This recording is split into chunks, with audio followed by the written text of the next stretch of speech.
So hi guys, ಹೇಗಿದ್ರೆ ಎಲ್ಲರೂ ಚೆನ್ನಾಗಿದ್ದೀರಾ? Welcome back to my YouTube channel. ಬನ್ನಿ ಇವತ್ತಿನ ವ್ಲಾಗ್ನ ಸ್ಟಾರ್ಟ್ ಮಾಡೋಣ. ಆಬ್ವಿಯಸ್ಲಿ ಇವತ್ತಿನ ವ್ಲಾಗಲ್ಲಿ ನನ್ನ ಬರ್ತ್ಡೇ ವ್ಲಾಗ್ನ ನಿಮಗೆ ಶೇರ್ ಮಾಡ್ತೀನಿ. ನಿಮ್ಮೆಲ್ಲರಿಗೂ ಆಲ್ರೆಡಿ ಗೊತ್ತಾಗಿರುತ್ತೆ ತಮ್ಲೈನ್ ನೋಡಿ. ಹಾಗೆ ತುಂಬ ಜನ ನನಗೆ ನೆನ್ನೆ ನನ್ನ ಬರ್ತ್ಡೇ ಅಂತ ಇನ್ಸ್ಟಾಗ್ರಾಮಲ್ಲಿ ತುಂಬ ಜನ ಮೆಸೇಜ್ ಮಾಡಿದ್ರಿ. ಅವರಿಗೆಲ್ಲ ಥ್ಯಾಂಕ್ ಯು ಸೋ ಮಚ್. ನಿಮ್ಮ ವಿಶಸ್ ಕಡೆಯಿಂದ ನನ್ನ ಡೇ ಇನ್ನೂ ಸ್ಪೆಷಲ್ ಆಯಿತು ಅಂತಲೇ ಹೇಳ್ಬೋದು. ಎಲ್ಲರಿಗೂ ತುಂಬ ಥ್ಯಾಂಕ್ ಯು. ಸೊ ನೋಡು ಪಪ್ಪಣಿ, ಹಾಯ್ ಮಾಡು ಬಾಬಾನವ್ರಿಗೆ. S, hi.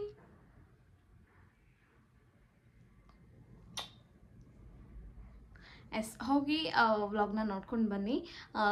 ಹೇಗಾಯಿತು ಏನು ಅಂತೆಲ್ಲ ನಿಮಗೆ ವ್ಲಾಗಲ್ಲಿ ಗೊತ್ತಾಗುತ್ತೆ. ಎಸ್ ಗಾಯ್ಸ್, ಬನ್ನಿ ಸ್ಟಾರ್ಟ್ ಮಾಡೋಣ. ಇಲ್ಲಿ ಅಮ್ಮ ಬೆಳಗ್ಗೆನೇ ಕಾಯಿ ಹೋಳಿಗೆ ಮಾಡ್ತಾ ಇದ್ದಾರೆ. ನಾನು ರೆಸಿಪಿನ ಫುಲ್ ಶೂಟ್ ಮಾಡ್ಕೊಳಕ್ಕಾಗಿಲ್ಲ. ನಾನು ಮಲ್ಕೊಂಡ್ಬಿಟ್ಟಿದ್ದೆ. ಮಲ್ಕೊಂಡು ಎದ್ದೇಳೋಷ್ಟೊತ್ತಿಗೆ ನಮ್ಮಮ್ಮ ಆಲ್ಮೋಸ್ಟ್ ಅದು ಇದನ್ನು ಊರನ್ನ ಎಲ್ಲ ಮಾಡ್ಕೋತಾ ಇದ್ರು. ಕಾಯಿ ಹೋಳಿಗೆ ಮಾಡ್ತಿದ್ದಾರೆ ಇಲ್ಲಿ.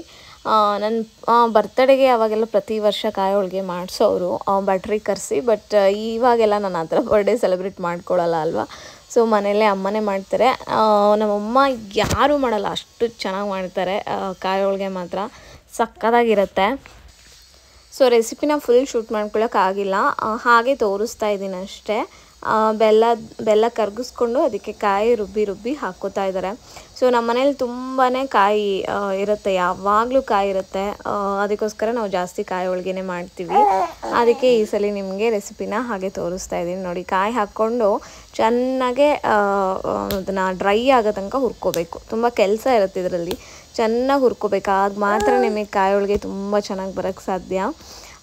ಗಟ್ಟಿಯಾಗೋ ತನಕ ನೋಡಿ, ಇಷ್ಟೋ ತನಕನೂ ನಿಂತ್ಕೊಂಡು ಬೇಯಿಸ್ಬೇಕದು. ಚೆನ್ನಾಗೆ ಕಾಯೆಲ್ಲ ಹೀರ್ಕೋಬೇಕು ಸ್ವೀಟು. ಅದಾದಮೇಲೆ ಮಾಮೂಲಿ ಹೋಳಿಗೆ ತಟ್ಕೊಳ್ಳೋದು.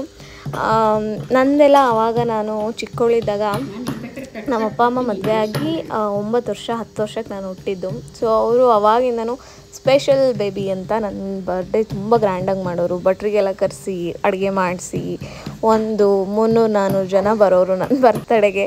ಸೊ ಒಂದು ಮಿನಿ ಫಂಕ್ಷನ್ ಥರನೇ ಆಗೋದು. ಸೊ ಈ ರೀತಿ ಆಗ್ತಾಯಿತ್ತು. ಅದಕ್ಕೋಸ್ಕರ ಆಮೇಲೆ ನನಗೆ ಬುದ್ಧಿ ಬರೋಕ್ಕೆ ಸ್ಟಾರ್ಟ್ ಆದಮೇಲೆ ನಾನು ಅಷ್ಟು ಗ್ರ್ಯಾಂಡಾಗೆಲ್ಲ ಬೇಡ ಅಂತ ನಾನೇ ಇದು ಮಾಡಿದೆ. ಸಣ್ಣ ಮಕ್ಕಳಿದ್ದಾಗಾದರೆ ಕೇಕೆಲ್ಲ ಕಟ್ ಮಾಡೋ ಕ್ಯೂರಿಯಾಸಿಟಿ ಇರುತ್ತೆ. ಸೊ ಅವಾಗೆಲ್ಲ ಸೆಲೆಬ್ರೇಟ್ ಮಾಡ್ಕೊಳಕ್ಕೆ ಅದೊಂಥರ. ಬಟ್ ಆಮೇಲೆ ನಾನೇ ಸ್ಟಾಪ್ ಮಾಡಿದೆ. ಸೊ ದಟ್ ಅದಾದಮೇಲೆ ಅವ್ರಿಗೆ ಅಷ್ಟು ವರ್ಷ ಮಾಡ್ಕೊಂಡು ಬಂದವರಿಗೆ ನನ್ನ ಬರ್ತಡೇ ಅಂದರೆ ಆಬ್ವಿಯಸ್ಲಿ ಸ್ಪೆಷಲ್ ಇದ್ದೇ ಇರುತ್ತೆ. ಅದಕ್ಕೋಸ್ಕರ ನನ್ನ ಬರ್ತಡೇ ಸಿಂಪಲಾಗಾದ್ರೂ ನನಗೆ ಏನೇನು ಇಷ್ಟ ಎಲ್ಲದೂ ಮನೆಯಲ್ಲೇ ಮಾಡ್ತಾರೆ. ಸೊ ಹಾಗೆ ಕಾಯಿ ಹೋಳಿಗೆ ಇಲ್ಲಿ ಮಾಡ್ತಾಯಿದ್ದಾರೆ. ಒಂದು ದಿವಸ ನಾನು ನಿಮ್ಮೆಲ್ಲರಿಗೂ ಕಾಯಿ ಹೋಳಿಗೆ ರೆಸಿಪಿನ ಕ್ಲೀನಾಗಿ ತೋರಿಸ್ತೀನಿ ಆಯಿತಾ. ತುಂಬಾ ಚೆನ್ನಾಗಿರುತ್ತೆ, ಒಂದ್ಸಲಿ ಟ್ರೈ ಮಾಡಿ. ಇದು ಪರ್ಫೆಕ್ಟ್ ಕಾಯಿ ಹೋಳಿಗೆ ಅಂತಾರಲ್ಲ ಆ ಥರ. ಇದು ಆ್ಯಕ್ಚುಲಿ ಟೇಸ್ಟ್ ಮಾಡಿದವ್ರಿಗೆ ನಿಜವಾಗ್ಲೂ ಗೊತ್ತಿರುತ್ತೆ, ಚೆನ್ನಾಗಿರುತ್ತೆ. ನೋಡಿದ್ರಲ್ಲ ಹೋಳಿಗೆ ಹೇಗೆ ಮಾಡ್ತಿದ್ದಾರೆ ಅಂತ. ನನ್ನ ಬರ್ತ್ಡೇ ಏನಿಲ್ಲ ಈ ಸಲ, ವೆರಿ ಸಿಂಪಲ್. ಯಾಕೆಂದರೆ ದೀಪಕ್ಕೆ ಸ್ವಲ್ಪ ಬೇರೆ ಆಫೀಸ್ ವಿಷಯದಲ್ಲಿ ಏನೋ ಟೆನ್ಷನ್ ಇತ್ತು ಅವ್ರಿಗೆ. ಸೊ ಅದಕ್ಕೋಸ್ಕರ ನಾವು ಅಷ್ಟೊಂದು ಡಿಸ್ಟರ್ಬ್ ಮಾಡೋಕ್ಕೆ ಹೋಗಲಿಲ್ಲ. ಆದರೂ ಅವ್ರು ನನಗೆ ನೈಟ್ ಈ ಥರ ಫ್ರೆಶ್ ಆಗಿತ್ತು ಆಯಿತಾ, ಎಷ್ಟು ಚೆನ್ನಾಗಿತ್ತು ರೋಸು. ಸೊ ನನಗೆ ರೋಸಸ್ ತಂದು ಕೊಟ್ಬಿಟ್ರೆ ಸಾಕು, ಇನ್ನೇನು ಬೇಡ. ಅದನ್ನು ತೊಗೊಂಡು ಬಂದು ಕೇಕ್ಸು ಡೋನಟ್ಸ್ ಎಲ್ಲ ತೊಗೊಂಬಂದಿದ್ರು. ಅಷ್ಟು ಕೊಟ್ಟು ನನಗೆ ಸರ್ಪ್ರೈಸ್ ಮಾಡಿದ್ರು. ಆಮೇಲೆ ನನಗೆ ಒಂದು ಬರ್ತ್ಡೇ ಕೇಕ್ನು ಕೂಡ ಆರ್ಡರ್ ಮಾಡಿದರು. ಇದೇನೋ ಹೊಸ್ದಾಗಿ ಬಂದಿದೆಯಂತೆ, ಕಾಫಿ ಆ್ಯಂಡ್ ಚಾಕ್ಲೇಟ್ ಎಲ್ಲ ಮಿಕ್ಸ್ ಏನೋ ಗೊತ್ತಿಲ್ಲ ನನಗೆ. ಅವ್ರು ಇಷ್ಟಪಟ್ಟು ತೊಗೊಂಬಂದಿದ್ರು. ಸೊ ನಾನು ಆಮೇಲೆ ನಿಮಗೆ ಔಟ್ಫಿಟ್ ತೋರಿಸ್ತೀನಿ. ಸಂಜೆ ಸ್ವಲ್ಪ ಇದಾಗೋಯ್ತು, ಹರಿಬರಿ ಆಯಿತು. ದೀಪಕ್ಕೆ ಕೋಚಿಂಗ್ ಕೂಡ ಇತ್ತು, ಅವ್ರು ರಜಾ ಕೊಡೋಂಗೂ ಇರಲಿಲ್ಲ. ಅದಕ್ಕೋಸ್ಕರ ಹಾಗೆ ಮನೇಲಿ ನಾವು ಯಾವಾಗಲೂ ಹೀಗೆ ಮಾಡೋದು ಸೆಲೆಬ್ರೇಟು. ಸೊ ಒಂದು ಪುಟಾಣಿ ಕೇಕ್ ತೊಗೊಂಡು ಕಟ್ ಮಾಡಿದ್ವಿ. ಈ ಸತಿ ನಮ್ಮ ಪುಟಾಣಿ ಬೇರೆ ಜೊತೆಗಿದೆ, ಅದೊಂದು ಸ್ಪೆಷಲ್ ನನ್ನ ಬರ್ತಡೇ ಈ ಸಲ ಬರ್ಡೇದು.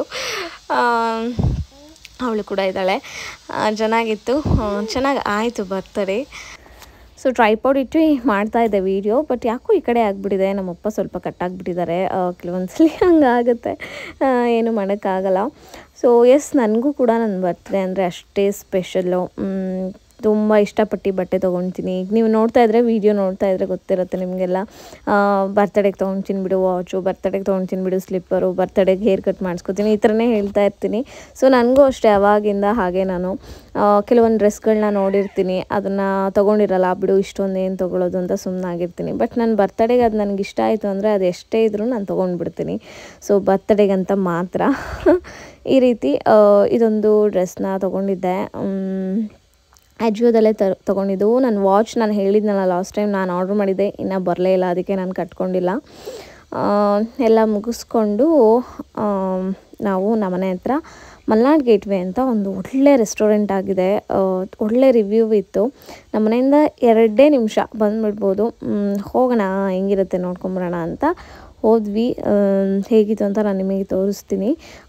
4th ಫ್ಲೋರಲ್ಲಿ ಆ್ಯಕ್ಚುಲಿ ಇರೋದು ಇದೊಂದು ರೆಸ್ಟೋರೆಂಟ್. ಕೆಳಗಡೆ ಎಲ್ಲ ಕೋಸ್ಟಕ್ ಅಂತ ಒಂದಿದೆ. ಸೊ ಕೆಳಗಡೆ ಆರಾಮಾಗಿ ಕುತ್ಕೊಂಡು ಅಲ್ಲೂ ಊಟ ಮಾಡ್ಬೋದು. ನಾವು ಫಸ್ಟ್ ಟೈಮ್ ಬಂದಿದ್ದಲ್ಲ, ಆಬ್ವಿಯಸ್ಲಿ ಎಲ್ಲ ಮೇಲೆ ಹೋಗ್ತಾರೆ. 4th 5th ಫ್ಲೋರಲ್ಲಿದೆ. ಎಲ್ಲ ಸಿಟಿ ಎಲ್ಲ ಚೆನ್ನಾಗಿ ಕಾಣುತ್ತೆ. ಬೆಳಗ್ಗೆ ಹೊತ್ತಿನ ಚೆನ್ನಾಗಿರುತ್ತೆ ಅಂತ ಅನ್ಕೋತೀನಿ. ಮೇಲ್ಗಡೆಯಿಂದ ವ್ಯೂ ಅಂತೂ ಸಖತ್ತಾಗಿತ್ತು. ಮತ್ತು ಇದು ರೆಸ್ಟೋರೆಂಟು ಅಷ್ಟೇ ತುಂಬ ಚೆನ್ನಾಗಿ ಮಾಡಿದ್ದಾರೆ. ನಮ್ಮ ಶಿವಮೊಗ್ಗದಲ್ಲಿ ಇದು ನಂಗೆ ತುಂಬಾ ಇಷ್ಟ ಆಯಿತು. ಇದೊಂಥರ ಡಿಫ್ರೆಂಟ್ ಥೀಮಲ್ಲಿ ಮಾಡಿದ್ದಾರೆ. ಲೈಕ್ ಪಬ್ಸ್ ಥರ ಇದೆ. ಕೆಳಗಡೆ ಎಲ್ಲರೂ ಫ್ಯಾಮಿಲಿ ರೆಸ್ಟೋರೆಂಟೇ ಇದು. ಅದಕ್ಕೆ ತುಂಬ ಚೆನ್ನಾಗಿ ಕ್ಲಿಕ್ ಆಗ್ತಾ ಇದೆ ಹೊಸದು. ಅದಕ್ಕೋಸ್ಕರ ಎಕ್ಸ್ಪ್ಲೋರ್ ಮಾಡೋಣ ಅಂತಲೇ ಬಂದಿದ್ದು. ಸೊ ನನ್ನ ಔಟ್ಫಿಟ್ ನಿಮಗೆ ಹೇಗೆ ಕಾಣಿಸ್ತಿದೆ ಗೊತ್ತಿಲ್ಲ, ತೋರಿಸೋಣ ಅಂದರೆ ಅಲ್ಲಿ ಫುಲ್ ಡಿಮ್ ಲೈಟ್ ಇತ್ತು ಎಲ್ಲ ಕಡೆ. ಸೊ ಅದಕ್ಕೋಸ್ಕರ ಕ್ಲೀನಾಗಿ ನನಗೆ ವಿಡಿಯೋ ಮಾಡ್ಕೊಳ್ಳೋಕ್ಕೂ ಆಗಲಿಲ್ಲ. ಸೊ ಅದು ಕೂಡ ಅಜಿಯೋದೇ ಟಾಪು. ಲಿಂಕ್ ನಾನು ಡಿಸ್ಕ್ರಿಪ್ಷನ್ ಬಾಕ್ಸಲ್ಲಿ ಹಾಕಿರ್ತೀನಿ. ಆದರೆ ಒಂದ್ಸಲಿ ಚೆಕ್ಔಟ್ ಮಾಡಿ, ನನಗೆ ಇನ್ಸ್ಟಾಗ್ರಾಮಲ್ಲಿ ಮೆಸೇಜ್ ಮಾಡಿ. ಇದು ಹೋಟೆಲ್ ನೇಮ್ ಬಂದು ಮಲ್ನಾಡ್ ಗೇಟ್ವೇ ಅಂತ. ಸೊ ತುಂಬ ಚೆನ್ನಾಗಿದೆ. ನಿಮಗೆ ಸ್ಪೆಷಲ್ ಅಕೇಶನ್ಸ್ಗೆ ನೀವು ಆರಾಮಾಗಿ ವಿಸಿಟ್ ಮಾಡ್ಬೋದು. ವಿತ್ ಬಾರ್ ಅಟ್ಯಾಚ್ ಇದೆ. ಸಖತ್ತಾಗಿದೆ. ನೋಡಿದ್ರಲ್ಲ ನನ್ನ ಔಟ್ಫಿಟ್ ಎಲ್ಲ ಹೇಗಿತ್ತು ಅಂತ. ಸೊ ಎಲ್ಲ ಆರಾಮಾಗಿ ಎಂಜಾಯ್ ಮಾಡಿಕೊಂಡು ಊಟ ಮಾಡಿಕೊಂಡು ಏನೇನೆಲ್ಲ ಚೆನ್ನಾಗಿದೆ ಅನ್ನಿಸ್ತೋ ಎಲ್ಲ ತೊಗೊಂಡು ತಿನ್ಕೊಂಡು ಹೋದ್ವಿ. Coming to the price affordable ಆಗೇ ಇತ್ತು, ಚೆನ್ನಾಗಿತ್ತು. ಓಕೆನಾ. So must try. ಅಲ್ಲಿ ಅಂಗಾರ ಲಾಲಿಪಾಪ್ ಅಂತ ಸಿಗುತ್ತೆ, ಟ್ರೈ ಮಾಡಿ. ಓಕೆನಾ. ನಾನು ಪಾಪಗೆ ಇಟ್ಕೊಂಡು ನೋಡಿ ಆರಾಮಾಗಿ ಹೊರಗೆ ಬಂದರೆ ಒಂಚೂರು ಕಾಟ ಕೊಡೋಲ್ಲ, ಅದು ಸುಮ್ಮನೆ ಕೂತ್ಕೊಂಡಿರುತ್ತೆ. ಸೊ ಒಳ್ಳೆ ಊಟ, ಒಳ್ಳೆ ಪ್ಲೇಸ್, ಒಳ್ಳೆ ಮ್ಯೂಸಿಕ್, ಆಮೇಲೆ ನಮ್ಗೆ ಇಷ್ಟ ಆಗಿದ್ದ ಬಟ್ಟೆ ನಾವು ವೇರ್ ಮಾಡಿಕೊಂಡು ಹೋಗಿ ಬರ್ತ್ಡೇ ಸೆಲೆಬ್ರೇಟ್ ಮಾಡ್ಕೊಂಬಂದರೆ ಎಷ್ಟು ಚೆನ್ನಾಗಿರುತ್ತಲ್ಲ. ಸೊ ಸ್ಯಾಟಿಸ್ಫೈಡ್ ಆಯಿತು ನನಗೂ.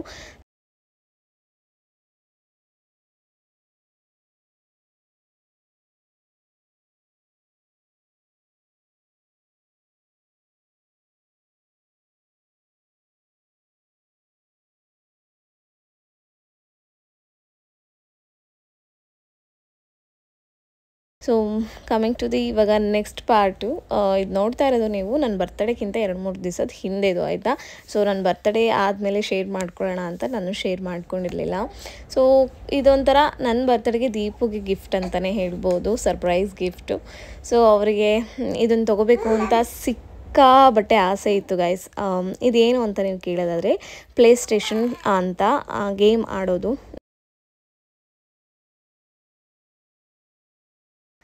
ದೀಪುಗೆ ಇದು ಒಂದು 10-15 ವರ್ಷದಿಂದ ತೊಗೋಬೇಕು ಅನ್ನೋ ತುಂಬ ಆಸೆ ಇತ್ತು. ತುಂಬ ಅಂದರೆ ತುಂಬ, ಅದು ಹೇಳ್ಕೊಳಕ್ಕಾಗಲ್ಲ, ಅಷ್ಟು ಆಸೆ ಇತ್ತು. ಅವ್ರಿಗೆ ಗೊತ್ತಿಲ್ಲದಂಗೆ ಫಸ್ಟ್ ಟೈಮ್ ಇಷ್ಟು ದೊಡ್ಡ ಕೆಲಸಕ್ಕೆ ಕೈ ಹಾಕಿದ್ದೀನಿ. ನೋಡೋಣ. ಈ ಥರ ಪಾಪುಗೆ ಇಲ್ಲಿ ಕುತ್ಕೊಂಡು ಆಟಾಡಿಸುವಾಗ ಈ ಥರ ಬೆಡ್ಶೀಟ್ಗಳನ್ನ ಇಡ್ತೀವಿ, ಆಯಿತಾ. ಅವಳು ಇಲ್ಲ ಬುಲ್ಡೆ ಓಡಿಸ್ಕೊಬಿಡ್ತಾಳೆ. ಅದ್ರ ಕೆಳಗೇ ಈ ಥರ ಬಾಕ್ಸ್ ಇಟ್ಟಿದ್ದೀನಿ. ಅವ್ರು ಬಂದು ಹೇಗೆ ರಿಯಾಕ್ಟ್ ಮಾಡ್ತಾರೆ ನೋಡೋಣ ಅಂತ. ಬನ್ನಿ ನೋಡೋಣ. ನೋಡಿದ್ರಲ್ಲ ಗೈಸ್ ಹೇಗೆ ಸೆಟಪ್ ಮಾಡಿದ್ದೀನಿ ಅಂತ. ಇಲ್ಲೇ ಮಾಡಿದ್ದೀನಿ, ಯಾವಾಗಲೂ ಇಡೋ ಥರನೇ ಇಟ್ಟಿದ್ದೀನಿ. ನೋಡೋಣ ಅವ್ರು ಬಂದ ಮೇಲೆ ಹೇಗೆ ರಿಯಾಕ್ಟ್ ಮಾಡ್ತಾರೆ ಅಂತ. ನನಗೂ ಐಡಿಯಾ ಇಲ್ಲ ಇದು ವರ್ಕ್ ಆಗುತ್ತಾ ಅಥವಾ ಫ್ಲಾಪ್ ಆಗುತ್ತಾ ಅಂತ. ಸೊ ನನ್ನ ಪ್ಲ್ಯಾನ್ ಇರೋದು ನಾನು ಹೇಳ್ದಂಗೆ ಅಲ್ಲಿ ಬೆಡ್ಶೀಟ್ ಕೆಳಗೆ ಇಟ್ಟಿದ್ದೀನಿ, ನಾನು ಇಲ್ಲೇ ಮಲ್ಕೊಂಡಿರ್ತೀನಿ. ನನಗೆ ಬೆಡ್ಶೀಟ್ ತಕ್ಕೊಡಿ ಅಂತ ಅವ್ರಿಗೆ ಹೇಳ್ತೀನಿ. ಆವಾಗ ಅವರು ತೆಗ್ದಾಗ PS5 ಬಾಕ್ಸ್ ಅವರಿಗೆ ಕಾಣಿಸುತ್ತೆ. ಸೊ ಈ ರೀತಿ ನಾನು ಪ್ಲ್ಯಾನ್ ಮಾಡಿದ್ದೀನಿ. ನೋಡೋಣ ಏನಾಗುತ್ತೆ ಅಂತ. ಸೊ ತುಂಬ ದಿನ ಅಂದ್ಕೊಂಡು ತೊಗೊಳ್ಳೋ ಖುಷಿ ಇದೆಯಲ್ಲ, ಅದನ್ನು ಹೇಗೆ ಎಕ್ಸ್ಪ್ರೆಸ್ ಮಾಡ್ತಾರೆ ಅಂತ ನೀವೇ ನೋಡಿ. ಚಳಿ ಆ ಬೆಡ್ಶೀಟ್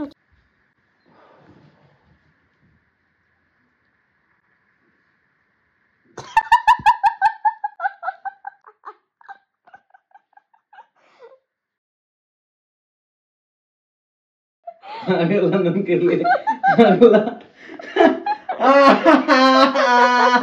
ಆಗಲ್ಲ ನನ್ನ ಕೈಲಿ ಆಗಲ್ಲ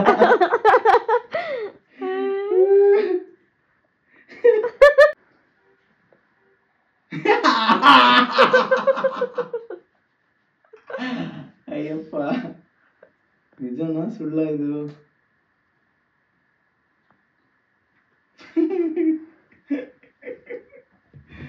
ಶಿಷ್ಯ ನಿಜನಾ ಅಯ್ಯೋ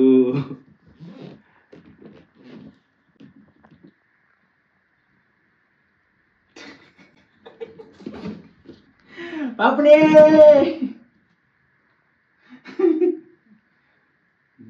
ತೆಗೀರಿ ಹೆಂಗಿದೆ ಸರ್ಪ್ರೈಸ್ ಸಾಧ್ಯನೇ ಇಲ್ಲ ನಿಜವಾಗ್ಲೂ ಸಾಧ್ಯ ಇಲ್ಲ ಅದಕ್ಕೆ ಬೇಗ ಬನ್ನಿ ಅಂದಿದ್ದು ನಾನು ಇಲ್ಲಪ್ಪ ನಾನ್ ತೆಗಿಯಲ್ಲ ಏಯ್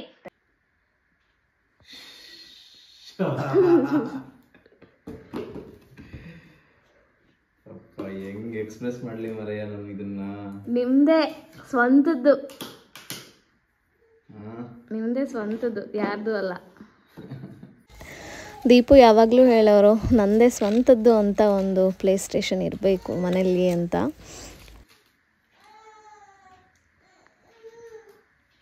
ಆಲ್ಮೋಸ್ಟ್ ಒಂದು 12 ಇಯರ್ಸ್ ವೆಯ್ಟ್ ಮಾಡಿದ್ದೀನಿ ಈ ಜಾಯ್ಸ್ಟಿಕ್ ಇಟ್ಕೊಳಕ್ಕೆ. ನಿಮ್ಮದೇ ಸ್ವಂತದ್ದು 12 ಇಯರ್ಸ್ ನಂದೇ ಸ್ವಂತದ್ದು.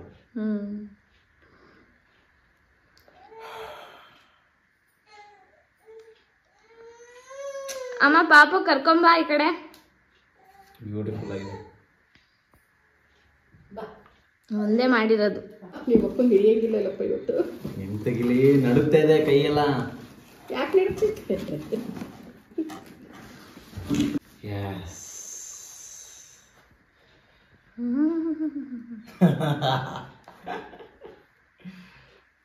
ನಂದು